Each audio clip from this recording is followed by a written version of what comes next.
ګلاب د خوري پیدا کیږي زما د ګل پشان جانا خور لذي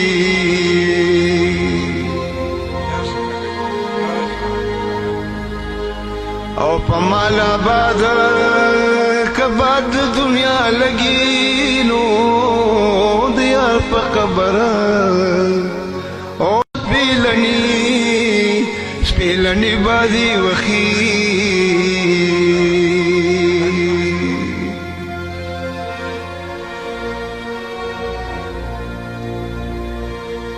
استاد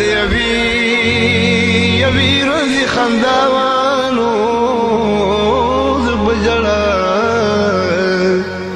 در پسی ټول عمر کوما او پجړه هغه او کا سرګي جاړي نو چې د جانان او د دل پکال کې نه کوي